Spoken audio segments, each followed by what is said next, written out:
So Nina is handing out some sheets from the latest book. We will get to that in a moment. So good afternoon. My name is Aska Hisa, and I am the Director of Learning and Engagement here at the Institute of Contemporary Art Los Angeles. And we're very happy to have this afternoon's event where we are going to launch a new bookshelf residency with Little Steidl. Little Steidl is an independent small press publisher based in Göttingen, Germany, that produces limited edition books of exceptional quality and care made in collaboration with extraordinary artists. To do this opening in a very nice way, and for you to learn more, we've organized a conversation with Little Steidl founder and Wunderfrau, Nina Holland, who is actually a SoCal gal.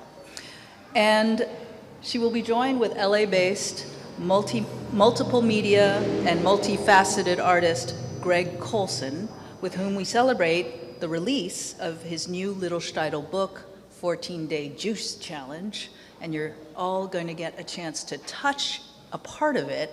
It's disassembled for that purpose today, but there's a complete bound and beautiful edition right on the shelves. And so we'll talk about that.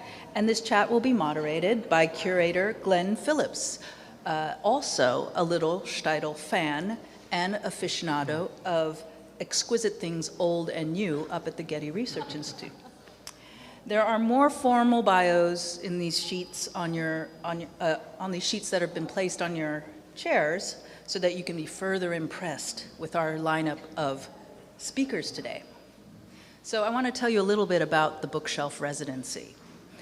Our museum, ICALA, likes to do uncommon things, and one of them is the Bookshelf Residency. When the architect Kulepat Yantrasast of Y designed this space that you are sitting in, he designed it with all of these shelves, and we loved it. But what do we do with all of them? So on the shelves near the front desk, you'll experience our history as a museum, because we were founded a long time ago, and actually 34 years ago. So there's 34 years of history of exhibitions, and we have all of our catalogs available for you to see. Because we were the Santa Monica Museum of Art before being ICALA. And then on this side, we decided to support independent publishers, independent publishing houses and bookstores, those two communities, by offering an opportunity for publishers to present and booksellers to expand their shop footprint. So all books are for sale to support each of these entities.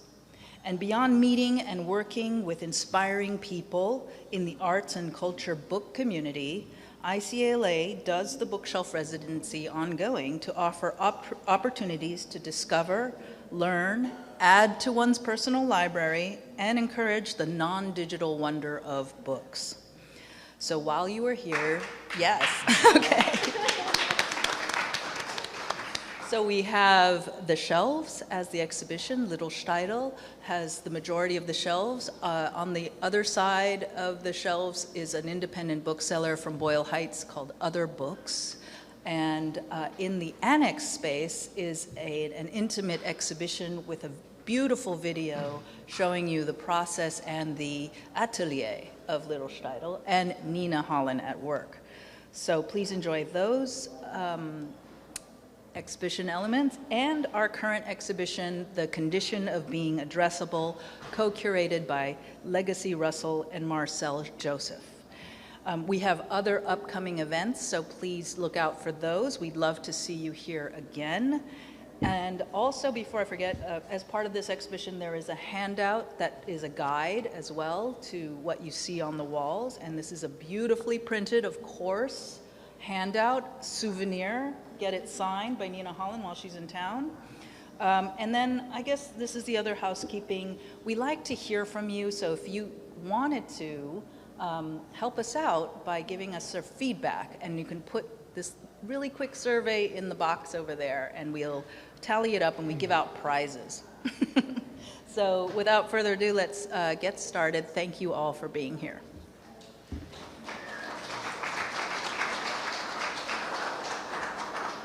Yeah, let's move the, can everyone hear me okay? Do I need to be closer? Okay. Well, thanks everyone for coming. And I'm Glenn Phillips. I'm a curator at the Getty Center, and I'll be moderating today. And I was so happy when I got this invitation because it happened right before I was about to be going to Germany, and I was actually able to visit Nina and Little Steidl, which was an amazing day. I think as you're passing around the pages, I think one thing you should notice is just the extraordinary reproduction quality, like the quality of the printing on the images. That's not normal. I mean, you almost never see that in a book that you get. And you know, what I saw visiting Nina was the extraordinary pains that she goes to get this. And, you know, Nina and I had been talking for years about the work that she does at Little Steidl, and then, you know, which she always described as something that, you know, she does it all herself. And then I got there and was like, oh, wait, you literally, really do it all yourself. And she was like, yeah, everyone has that revelation. That's like that. That's what I meant. I definitely would encourage you to look at the exhibition in the annex here that really shows some of that process. And it's a fully analog printing process, which is also very rare today. So I thought maybe we would start. Nina, if you could just tell us a little more about what that means, sort of doing it all yourself, and what Sure. you're aiming to achieve with your process. And then we'll talk about the collaboration with Greg and the current book. Sure. What it means to do it all myself and why. I guess for an LA audience and a contemporary art audience, the best place to start is with the tradition in which I work, because that's very well known among photography aficionados, but maybe not so well known with contemporary art audiences. And I work extending the printing tradition of a very celebrated German publisher and printer named Gerhard Steidl. And you're probably familiar with Steidl books, but maybe not so familiar with what makes the publishing house so special. And it began in the early 1970s. Gerhard was a young printer. He was no more than 20 at the time. And he worked very closely with the artist Joseph Beuys and with the German political artist Klaus Steck. And he decided that he wanted to make a transition from silkscreen, fine art silkscreen, into a more democratic medium, and he took up the offset lithographic press as his means of making democratically accessible artworks that were affordable and accessible to general audiences as trade editions. And he's become very celebrated for his work in using the offset lithographic press, which is used for nearly every book that you would buy in trade publishing today. But instead of using it as a commercial form and an industrial form, he said, well, why don't I use this typically industrial machine for an artistic process? And he really got behind artists on the press and converted all of the standards of the medium to be artist-centered standards. And so this is the tradition in which I work. And it begins to explain a little bit why I do everything myself, because it really is, it's a craft, it's an art form. I'm working in really intensive collaboration with artists. And it's not something that can be handed off to an industrial technician. It's not something that can be handed off to a stranger at any point. I'm really, I'm fine-tuning, according to the artist's point of view, everything in the process, from the way that I scan to, John's over there, Jill. From the way that I scan, to the way that I edit the images, to the way that I prepare them in pre-press and screen them, to the way that I print them and design them and bind them. Every single little factor along the way is synchronized to the artist, and I wouldn't even know how to delegate that to someone else. So I do everything, and I think the thing that's the most difficult to understand in that is that I do the printing.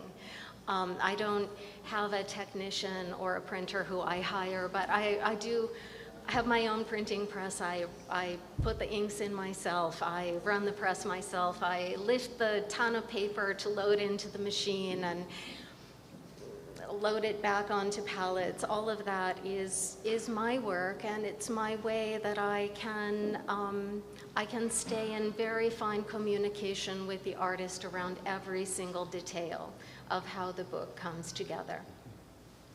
And to give a sense of that labor, so for each page, of the book, how many times do you run that through the machine? How many different colors of ink do you use?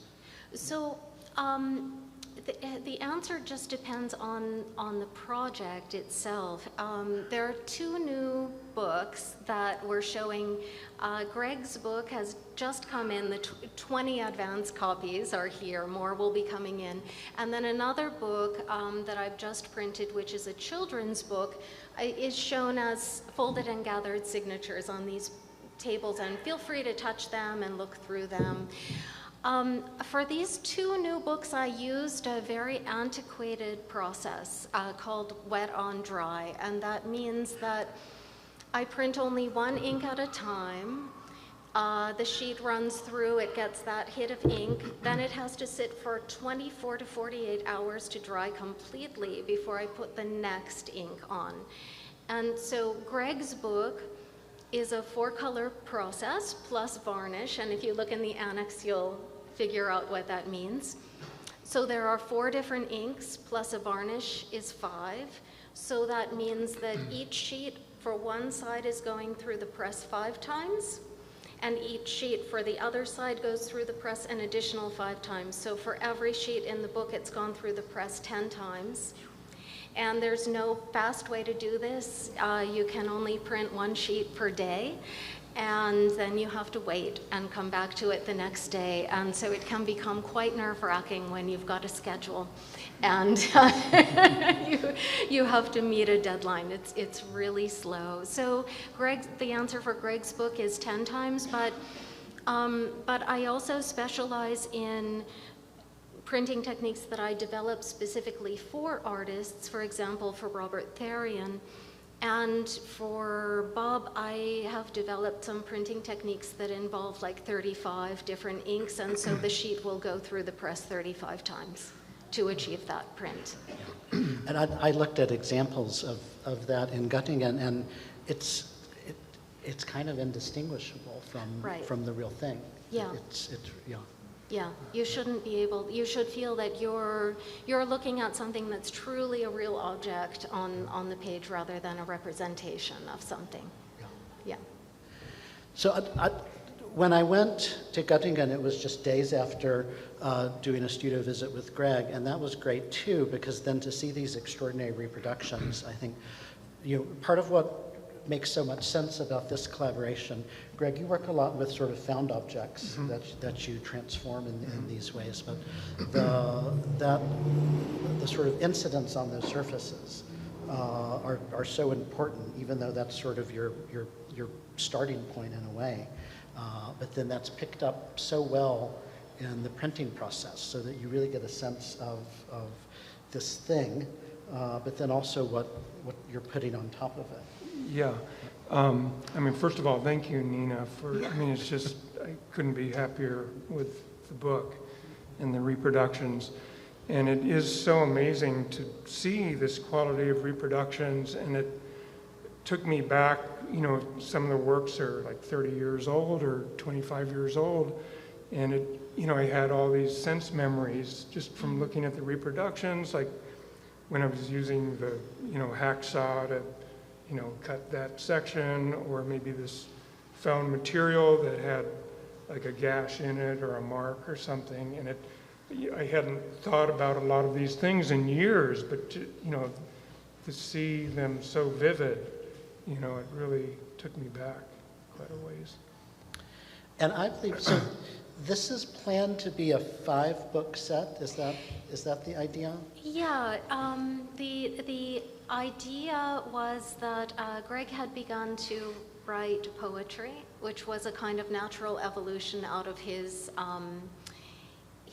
work, and you'll read about that in the interview in the book. And he came to me with the poems, and I thought they were just great. And I had something just came to my mind. It was a total misconception about what Greg had in mind. And so I went to visit Greg in his studio, and he showed me what he really had in mind, which was that the poems would operate as a kind of organizing principle to look back through his body of work, and that we could bring various works forward and they would all kind of extend this poetic structure and function themselves as a kind of visual poem around the literary work. And I loved this idea so much, and we began working with 5 poems, and we developed 5 books. We were thinking of it as a set. And only recently, I had the feeling that the books are such intense and complete structures, each of them on their own, that it made more sense to give them a little more time and space between each of the volumes that would come out. And so I suggested that we make it a series, and an open-ended series at that, because Greg has continued to write poems, which are all fantastic. So I wanted to be able to keep it going beyond the 5. So it's the poem book series, and the first 5 are all planned out. We're releasing the first one as part of the residency, and then the others will begin to follow at 6-month, 12-month intervals after that, and it gives a kind of modularity to the project. So someone who doesn't have, you know, the money to spend on what it would cost to buy a set of all 5 can choose the ones that are their favorites. And then someone who's interested in following Greg's career and having the full survey of 3 to 4 decades of work can collect all of them religiously. But it's not necessary to have all of them. One will function just as well as the complete set or a collection of works together. And so the title of the current book, 14-Day Juice Challenge, that's one of your poems. It hadn't occurred. Do you want to read it? I hadn't even thought about whether you might want to. Sure. Do you have it? Do you have it? Yeah, I think I have a copy of it. And let me just forewarn you, I mean, this is my first published poem, so I'm thrilled, and I don't think I've ever read a poem in front of an audience before, so bear with me. It only just now occurred to me that. Yeah, and these.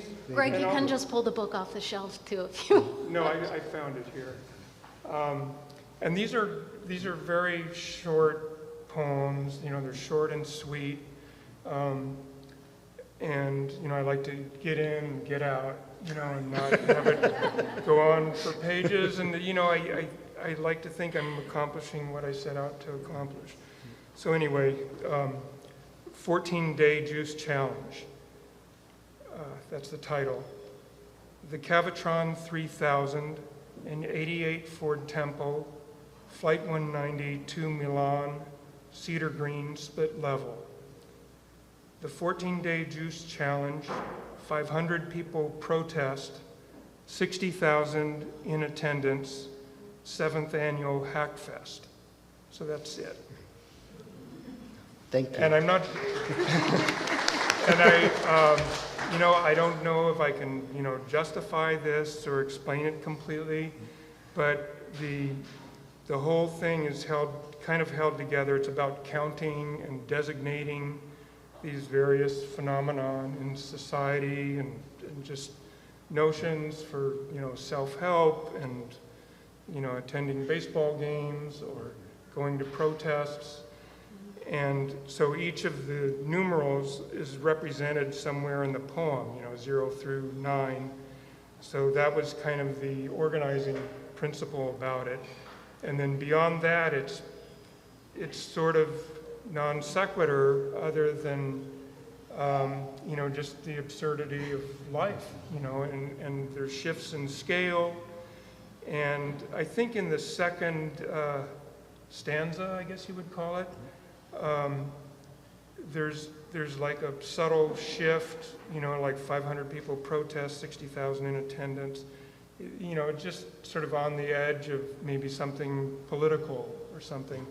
And I think I started writing these poems, just kind of started spontaneously coming out of me maybe 8 years ago, as far as I can recall. And part of it had to do with searching for titles for my artworks. I have these notebooks where I'll jot down ideas. In my art, I generally, a lot of times I use, appropriate systems or diagrams from society that have to do with, social patterns or behavior. And, and oftentimes these systems, have titles or monikers. So the poems, the phrasing, a lot of that is coming out of these things that I pulled from the real world. And then also, this is maybe 2014, so I think there were stirrings about, Donald Trump actually running for president, as absurd as that could be. And people were documenting, police shootings of unarmed people, with their iPhones, so there's been a real cultural shift. Another thing that I had just completed a body of work of consumer ratings paintings, 2 of which are reproduced in this first book. One is titled Top Juicers, and it's a painting that shows kind of a rating diagram. I would make up these little rubber stamps, like for 5 stars or 10 stars, and look up, the Consumer Reports data and sort of make an abstract painting out of it. And I would pair usually 2 different products. And I think in the top juicers painting, so one was these juicers, these blenders, and with these ridiculous names for the brand of the juicers. It was like a Jack LaLanne Deluxe Juicer and Elite, whatever. And there was just kind of this automatic poetry with these ridiculous names. And so I paired that with like home security systems, which have their own, names and monikers, like, Google Nest doorbell and things like that. But this is going back like 8 years, so this is a shifting landscape. So the names are always changing, and the businesses that make these things are going in and out of business, and the product lines change. And then another painting that is reproduced in the book is titled Dance Clubs in Portland. So you can go online and see the ratings for the best dance clubs in Portland or wherever, Salt Lake City, whatever. But I just picked Portland because it had a nice swing to it.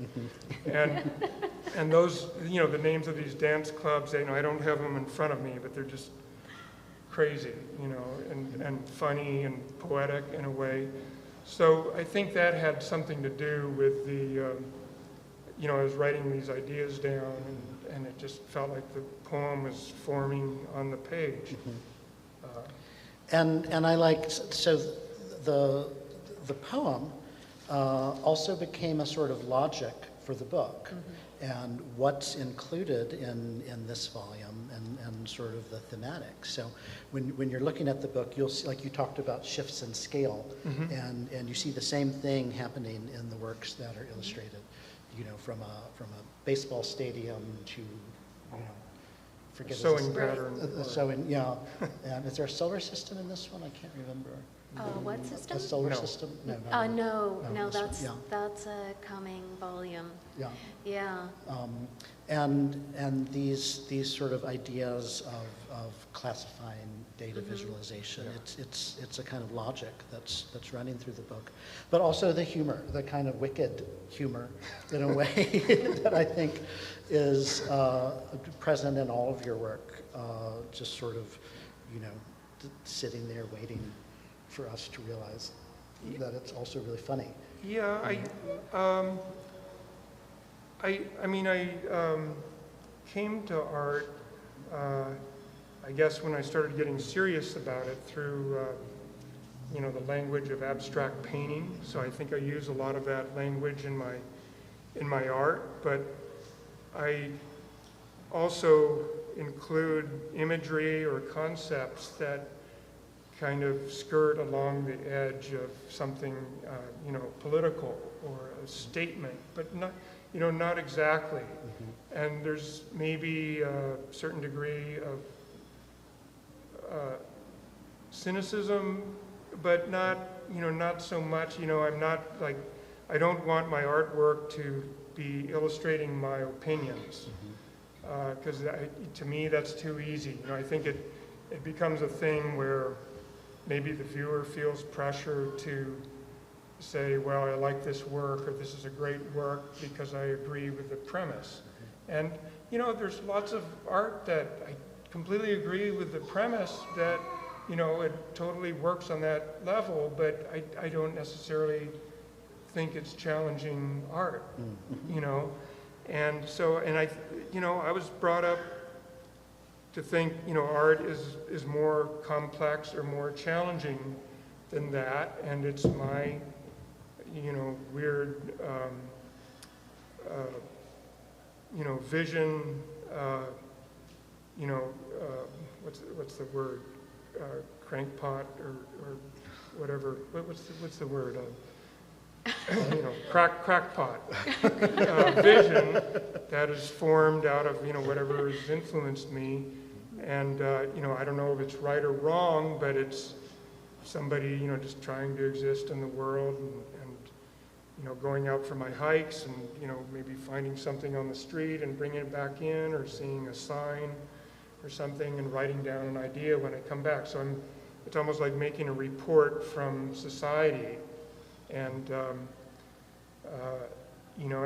not like I said, not necessarily stating an opinion, but trying to capture the rhythm and texture of things, through my lens. Yeah. And you have some examples of other poems. Did you want to pass those around Sure. as well, Yeah. or? Okay, and they're all very short, so. Let's see.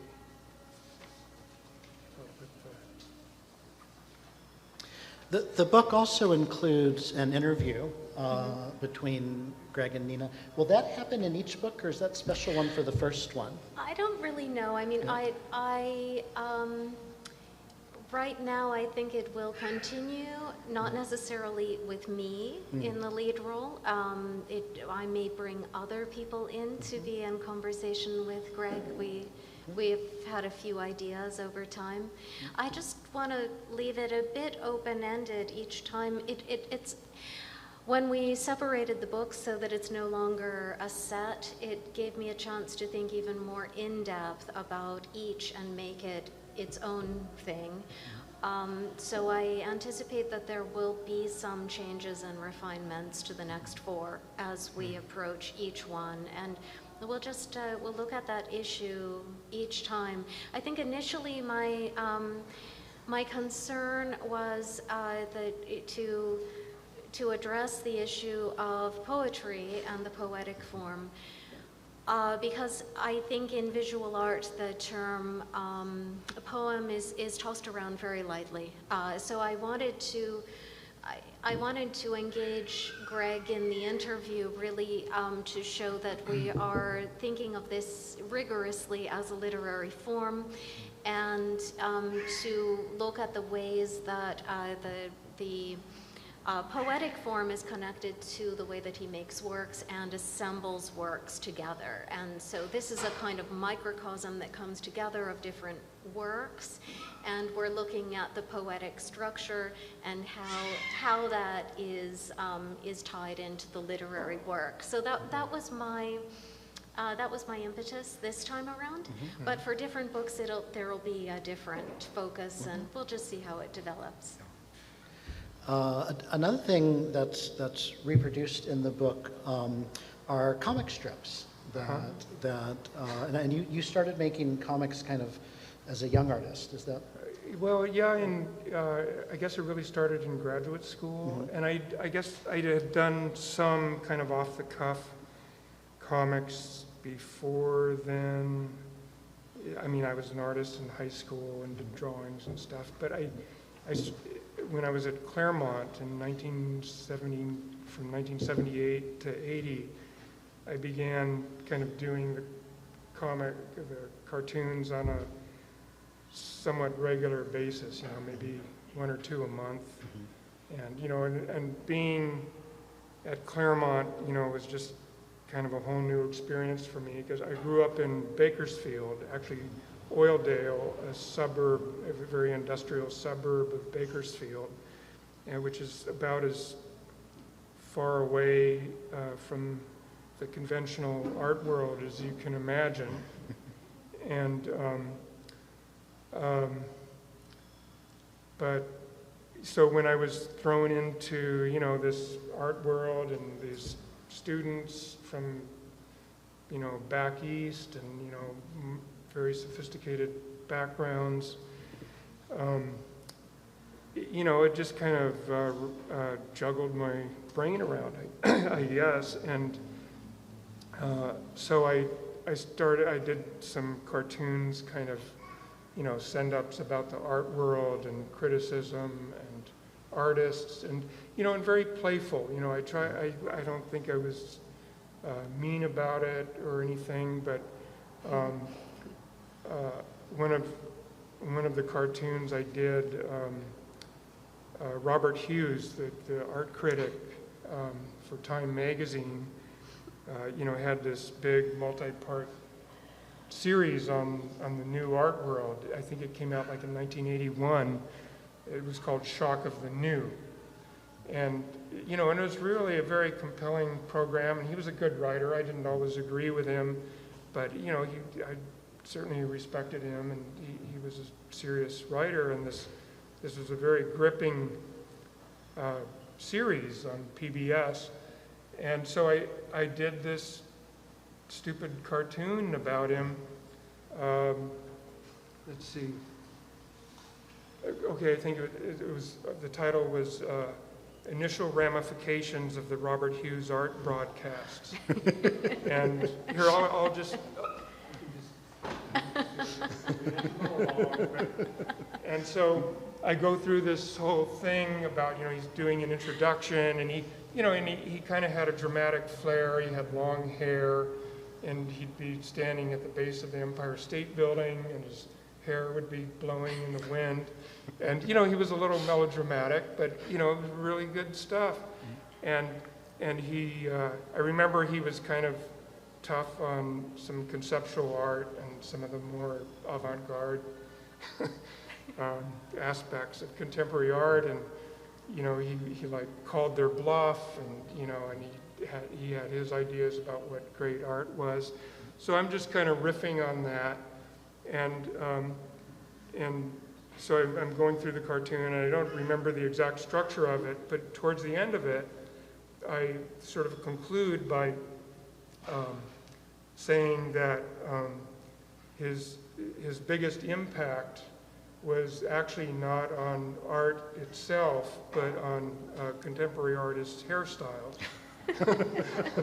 And so I showed examples of, 3 different artists, like in Soho and Venice, California, and Paris, with different hairstyles.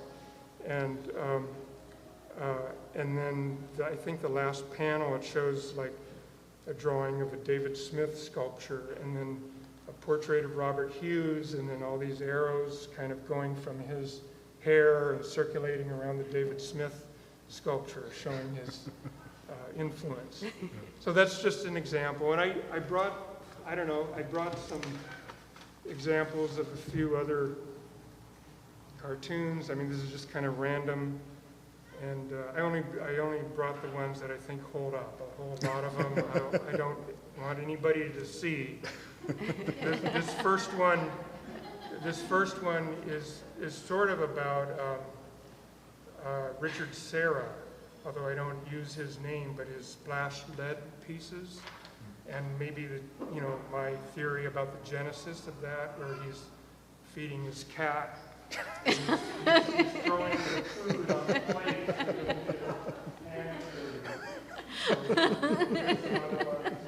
This one's about Marlon Perkins, the wildlife guy, and Frank Stella and me, Frank Stella, and they meet and have an episode. So there's this absurdist quality about these, which I think runs through my art and also the poems. And it's, I think it's all related. And then Nina was brave enough she offered to reproduce some of the cartoons. Which have never appeared in print like that. Like a journal years ago reproduced 5 or 6 over a couple of years. And this is, I'm talking like 38, 40 years ago. So I'm an old person up here. One of the things I really like about the book is, it's not a huge number of pages, but it very efficiently brings all these different threads in your work together, and you can actually see how they're related and coming out of the same sensibility, which is really nice. The other immediately noticeable thing about the book is its size. It's a really large page size, and I wonder, Nina, do you want to talk about that decision a little bit of that scale? Well, my feeling with Greg's work, I adore Greg's work, and I felt that it had never really circulated among the general public to the degree that it should, because always the representations of it in print were too small, that you miss all of the details that are what the work is about. I mean, you just can't see the work as a gestalt, as a kind of standardized and averaged image in a museum catalog and know what is going on. So I initially, scale is something that I always think about first in design. I look, my design is very driven by what the artist's work needs, and so I always look at scale with an image, and I look at where it functions and where it ceases to function. And with Greg's work, it really needed this huge scale, and I'm lucky to work with a really exceptional traditional bindery in Germany that could handle stitching a volume of this size. Normally that would cost a fortune to do, but it doesn't. And so I worked from there. What does this work need to be seen? You want maximum visibility, and so we set the scale very early on, and that'll be consistent for all of the books. They'll all be 30 centimeters by 40 centimeters, whatever that is in inches, I don't know. But they'll all keep to this scale. It will present the work on a very large and detailed level. Yeah, I think it's, otherwise you have no idea what's going on in the work. Yeah. And that's what's happened for the past 3 decades with Greg's work. Yeah, it makes such a difference, I think. I don't know where we are on time. Is it time to let the audience ask questions, or, yeah? Yeah. Any questions from the audience? Yeah. Nina, you mentioned earlier about printing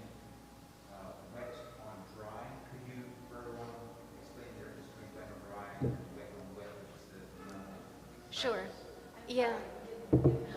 Okay, I'll repeat Simon's question. He was asking about the printing process that I used for these two books, which is the wet on dry process as opposed to wet on wet. Because offset lithography is a commercial or industrial printing method, the way that the medium has developed over time is toward efficiency and speed. And so efficiency and speed turn out to be the absolute enemies of quality when it comes to printing. So the way that the medium has evolved is it went from a 1-color press to a 2-color press to a 4-color press to a 6-color press, and now you can send a sheet through. It'll be, if you're doing 4-color printing, it'll be hit with all 4 colors plus the varnish and dried all in line in one pass through the press. And that means that your first color to go down, black, is still wet at the time that the second color, which is usually cyan, is printed, and both of those colors will be wet when they go through the tower that will transmit magenta onto the page, and then you'll have 3 wet colors when it gets to the yellow, and the varnish will go on top of 4 wet inks. And the way actually that offset lithographic inks work is they're transparent, very hard films that are formed. And so all of what you see depends on the transmission of light that goes through the ink, hits the white of the paper, and bounces back to your eye. They're not opaque films, but they're transparent. So when you print wet on wet, that just becomes a mishmash of these colors. And in the annex, you can actually see 2 examples side by side. I printed the same image wet on wet, and I printed it wet on dry. And that you can see the effect that it has on the colors, but also on the specificity. Every single object in the wet on dry process looks like something of its own. It's not averaged in any way. And that dryness, it allows one film to dry completely so that the next transparent level that goes on is like a translucent glaze on top of that. And each color maintains its specificity through the process. So that's the difference. That's the quality factor. It used to be like in the earlier days of offset lithography, this is the way it was done. It was all 1 color, and people had to test out their prints on press before doing the print run to know that it would all work out fine in the end. But today, it's all about efficiency and speed. So it's the economic factor of how fast can I get this sheet through the press. What took 10 days and 10 passes through the press for each page of Greg's book would take, it would take 5 minutes, 10 minutes on a modern 6-color press. But the quality difference is very noticeable. Yeah. And you describe that as this sort of averaging process, like when you're doing a commercial publication, even an art book, sadly. I mean, when you're doing an art book, this always happens, that you're having to make some decisions on how it will be printed that will capture the most of the images the best, but then you're going to have certain images that don't benefit from that. Right. And that's another factor with my press. You'll see in the video that it's a relatively small press. It's what's considered a half format press in Germany, which means that a larger or medium format sheet fed press, you can get 16 pages on a single sheet, 8 pages on the front and 8 pages on the back. But my press, I can only do 8 pages at once, 4 on the front and 4 on the back. And for a book of the size of Greg's, really I can only get 4 sheets on at a time. And that means that I'm only concentrating on 1 image at a time. And I can give not only my concentration, but I can do precisely on press what's necessary for that image to be at its optimal state.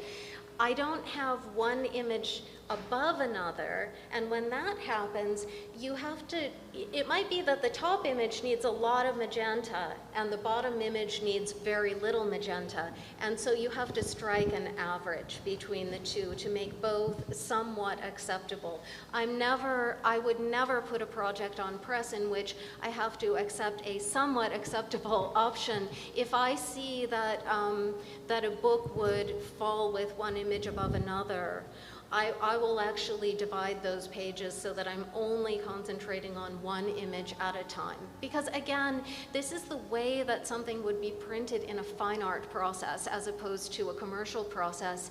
And I see no reason why I can't transfer that onto the offset lithographic press. It gives me all of these advantages of it's such a versatile printing form, it's so precise. And yet, it gives me the advantage of these really larger editions that I can do to produce trade publications that are more affordable. So I'm bringing over all of these techniques and the concentration that would be involved with fine art printing techniques, but I'm using them on this industrial machine. I think you had a question here.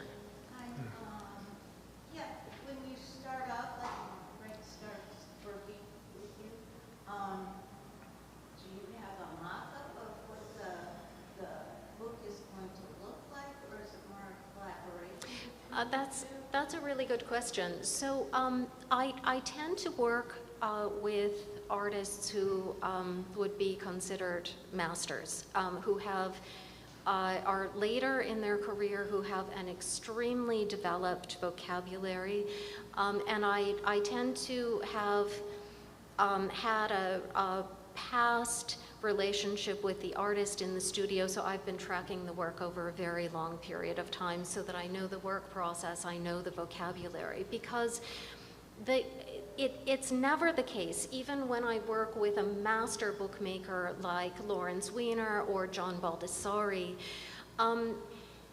there's always room for improvement and learning, and these master bookmakers like Lawrence Weiner are actually the ones that I really love to work with the most, because they're the most responsive to working with someone who really knows the book form and printing well, and they're very open-minded.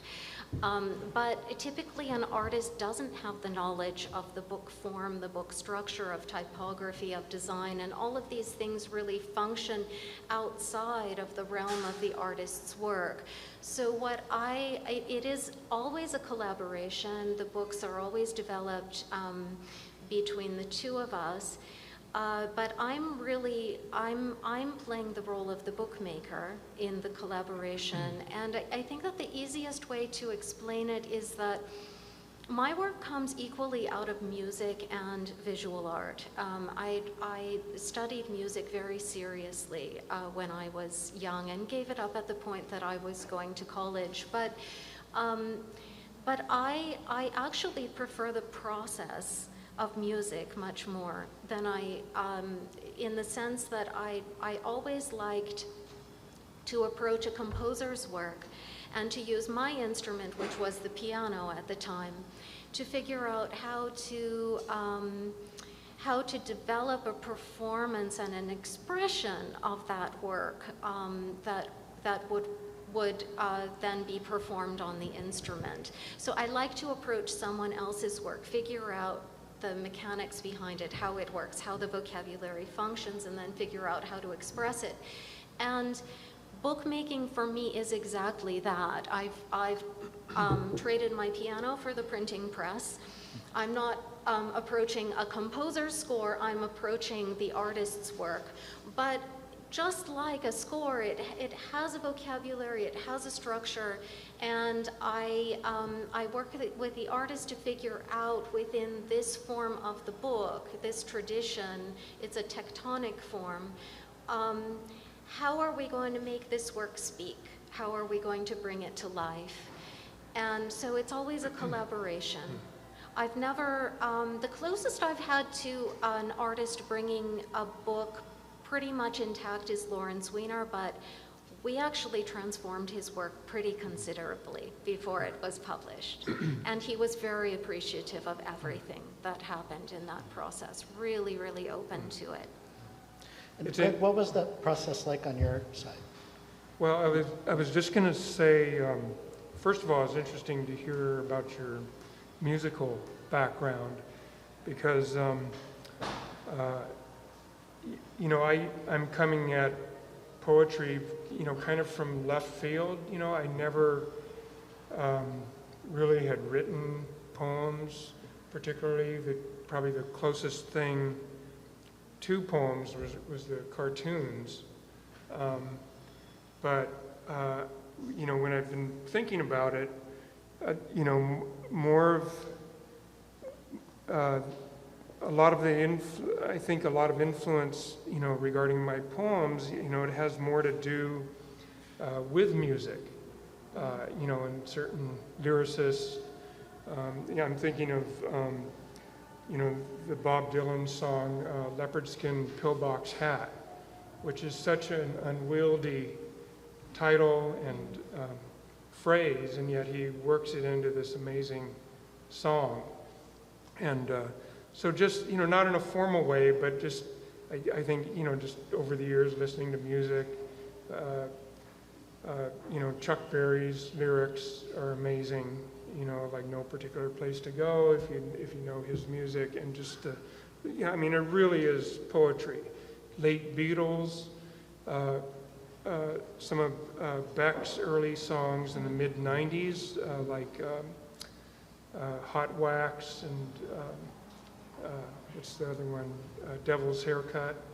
I mean, just amazing lyrics, and they're like collages from here and there, and then the music part of it is from, you know, sitcoms from the 60s, and I mean, it's just the most incoherent thing, and yet it just makes sense in the music, and it's just beautiful. And, you know, I mean, since I've been writing these poems, I guess I've, you know, looked into poetry more. You know, and Emily Dickinson is just incredible.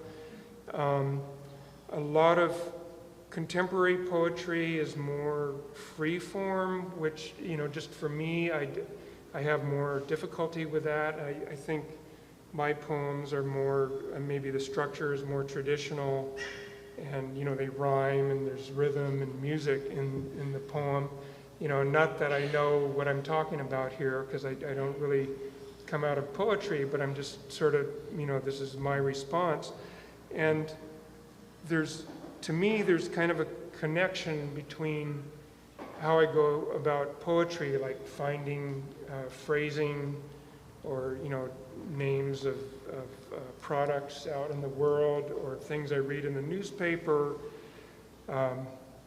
you know, just from different sources, and then finding, you know, material, you know, scavenging material and objects for my work. It seems like I need to have something to play off of, or some, like, resistance.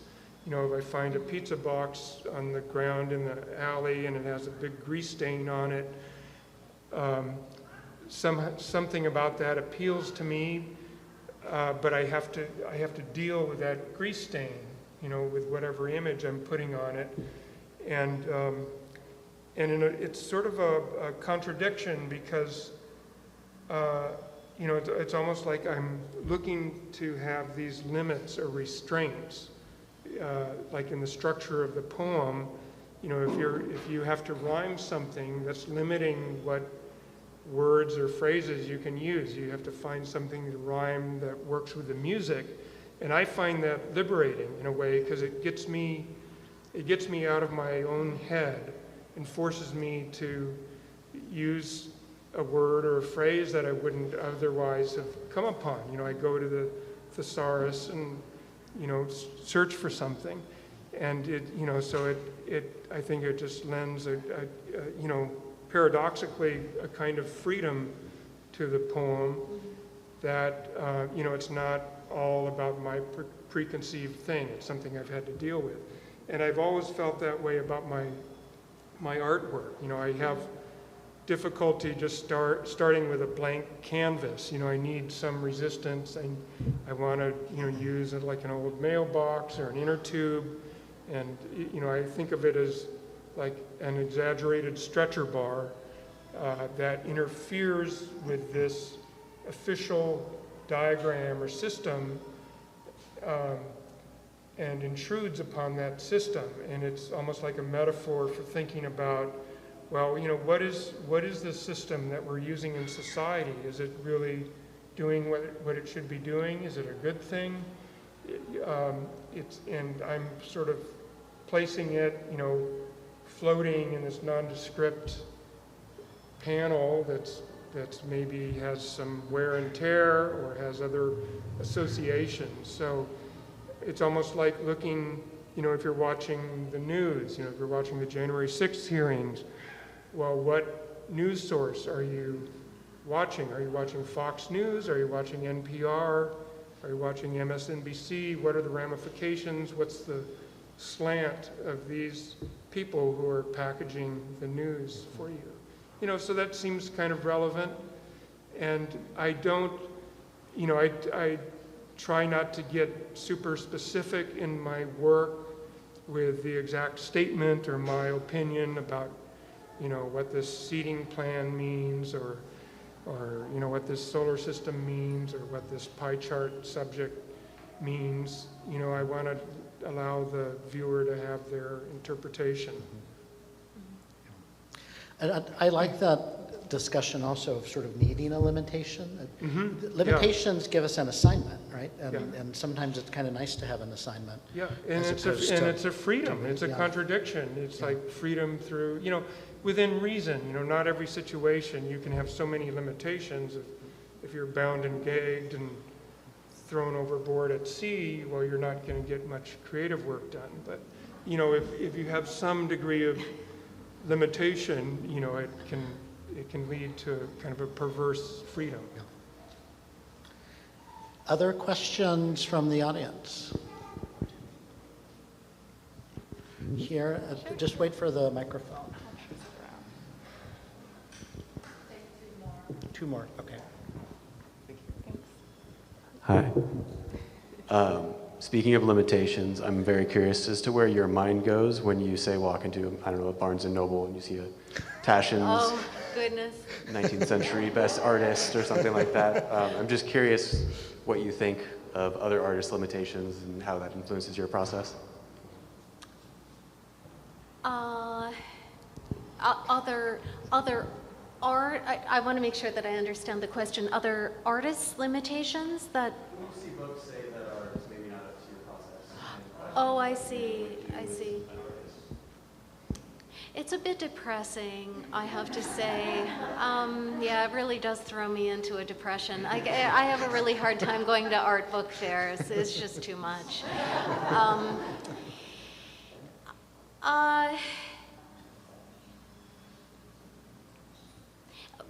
But it's a reference point for me always when I begin to work with an artist. I always want to give the artist more than what's been done before.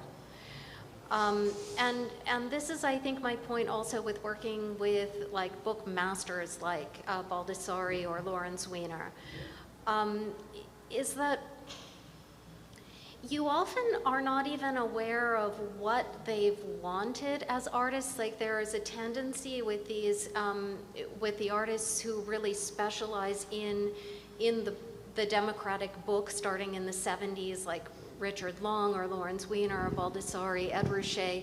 There's a tendency to think about these artists as being non-aesthetic or to lump them into the conceptual art category.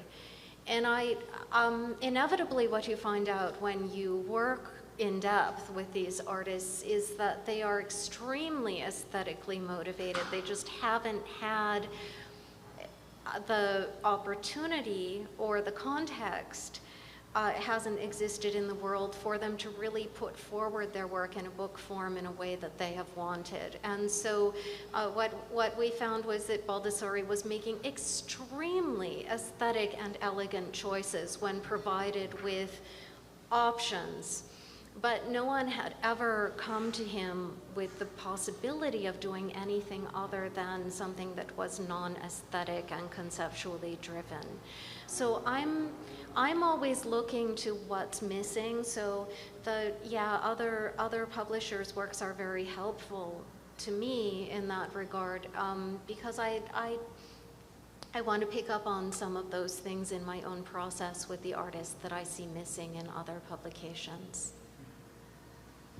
So one final question. I think there was one over here. Yes.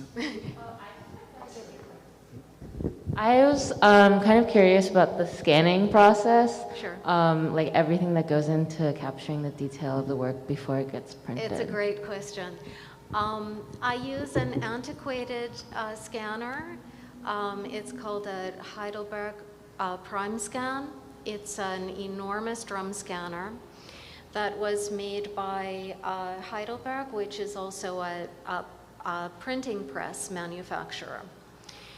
Probably the biggest in Germany. So it began, the drum scanner began with a chromograph. It was then picked up by Linotype, and then it was bought by Heidelberg. So this is like one continuous technology that develops into the prime scan. And it's an analog capture as opposed to modern scanners, which are a digital capture. So the scans that I begin with from the drum scanner are typically the maximum of 2 gigabytes. So it's a huge amount of information. But also what the Heidelberg scanner allows me to do is to work in a color space called LAB. Most contemporary scanners will only scan in either RGB or CMYK. And the problem that you run into is that if you're scanning in RGB, but you intend to go into an analog print process, you've already eliminated a huge amount of color and other visually important information by making an RGB scan. So by making an LAB scan, that's an enormous color space that includes RGB and CMYK and many, many things that you can't even see. They're quite conceptual. So when I scan I prefer to work from an analog from a photographic original or from a paper original. So when I scan Greg's transparencies, I'm scanning the not only the maximum sort of dimension that I can, but I'm also recording in lab and in 16-bit. I'm recording visual information in these images that we cannot, with current technologies, reproduce. So there's a huge amount of information just as like an archiving sample that I'm able to preserve in those scans. And as printing techniques develop, it is possible that that information comes in the future, preserved in the scan, in a way that I wouldn't be able to reproduce it today. So that's the scanning, but it means running this machine that has, I have to run it on antiquated software. At the most recent computer that I can run it on is a G4. So it means maintaining all of these antiquated operating systems in the studio. I run probably, like across the system, I run about 10 different operating systems. Because all of the different devices that I use are, they require something different. Nina, I was just going to say Heidelberg drum scanner. I think that might be another poem. There you go. That's a good poem. If it's good enough, maybe they'll go back into production. That's a great well, thank you. Thank you all for asking questions and coming. Thank you for being here, Greg, Glenn, and Nina. Greg, you're really fortunate to have been one of the Little Steidl artists, as well as all of the Others, You're very fortunate. I know I overheard, well, I didn't overhear, I think Nina told me she makes books to last hundreds of years, or 100 years Right. at least. So I would love to hear more about what it takes to make a book last Sure. 100 years, but we want to be respectful of everyone's time. But if there's a top 5, There's a top 5, Okay, definitely. Okay, so paper quality. The Lawrence Weiner book is printed on a very exceptional paper that is archival up to 500 plus years. It's not a paper that's used in offset lithography or in trade books ever, but I used it for Lawrence's book, and it works great. All of the books that you see on the shelf are they're produced in Europe.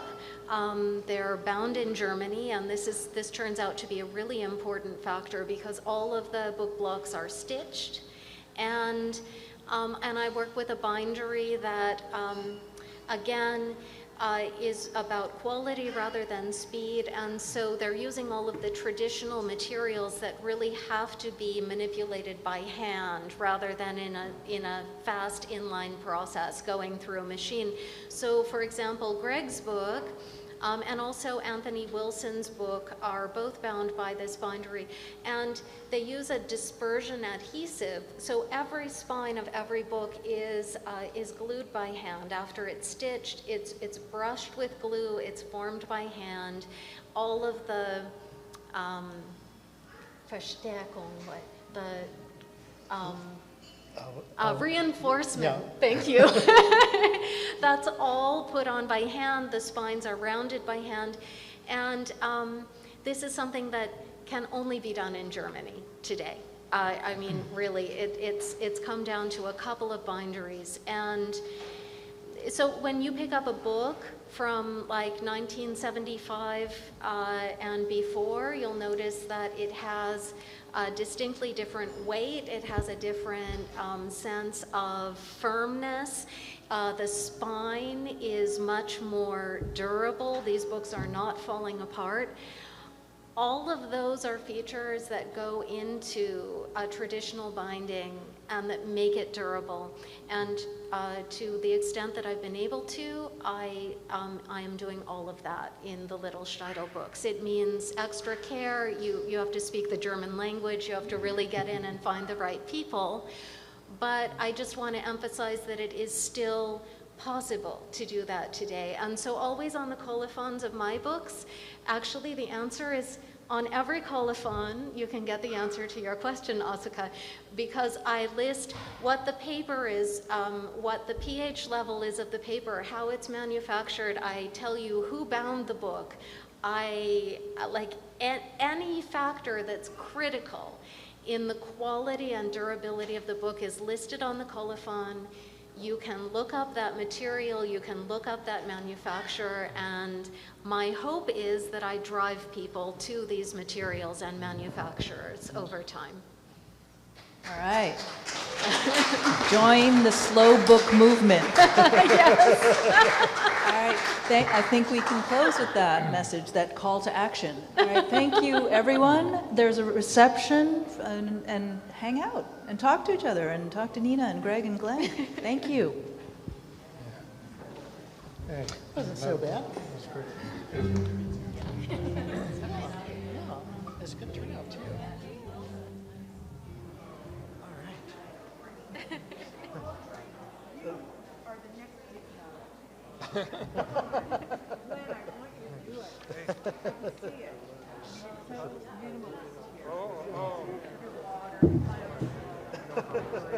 right.